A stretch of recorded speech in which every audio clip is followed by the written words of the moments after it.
여랑야랑 최선 기자가 나와 있습니다. 첫 번째 주제 보시죠. 자, 대선 후보들 이번에는 어떤 리스크가 나왔습니까? 네, 열차 리스크입니다. 여야 후보가 모두 열차 안에서 한 언행으로 구설에 올랐죠. 예. 먼저 윤석열 후보는 일명 열정열차에서의 발언과 행동들이 논란이 됐습니다.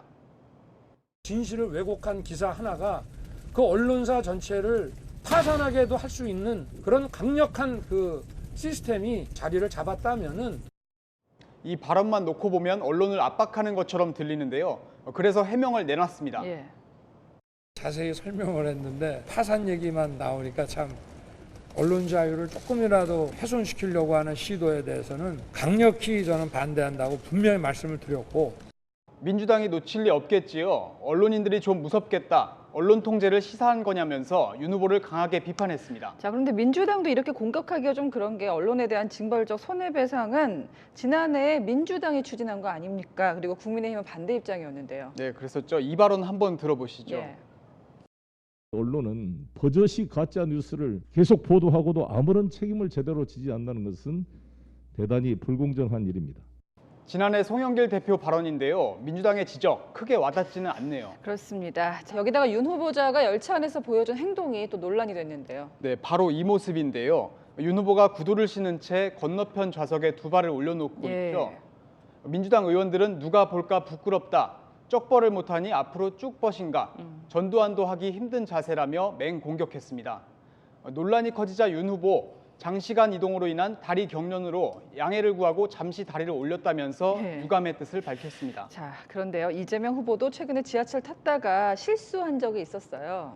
네, 지난달이죠. 이 후보는 지하철에서 임산부석에 앉았다가 시민의 지적을 받고 일어섰습니다.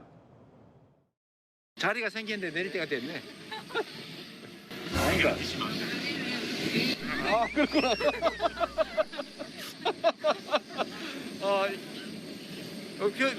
난 왜 비웠나 했더니 이런 치명적인 실수를.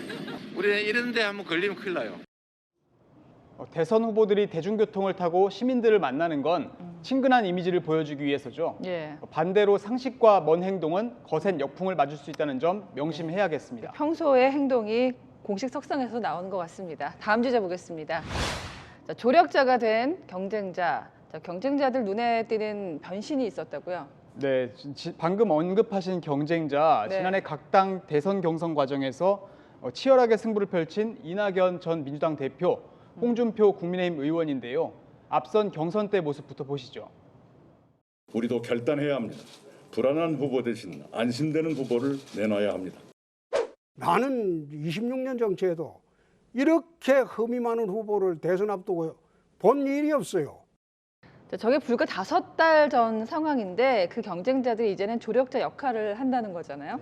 이젠 대선 후보와 한 뜻으로 유세를 같이 하고 있는데요. 예. 이낙연 민주당 총괄 선대위원장은 이재명 후보와 별도로 전통 지지층에 표심 끌어올리기에 집중하고 있습니다. 어제는 여수 여천 NCC 공장 폭발 사고 희생자들의 빈소를 찾아 울먹였습니다.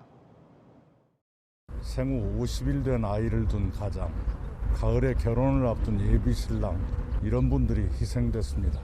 바로 그것이 안쓰럽습니다.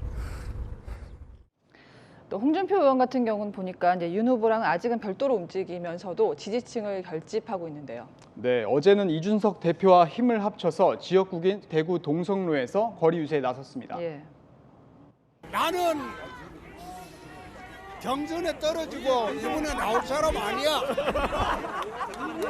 그러니까 우리 2번을 찍어야지 정권이 교체가 됩니다. 홍준표를 사랑하는 대구 시민 여러분! 홍준표! 여러분! 윤석열도 사랑하시죠? 어쨌든 대선 열차의 원팀으로 모두 탑승한 모양새입니다. 그렇죠?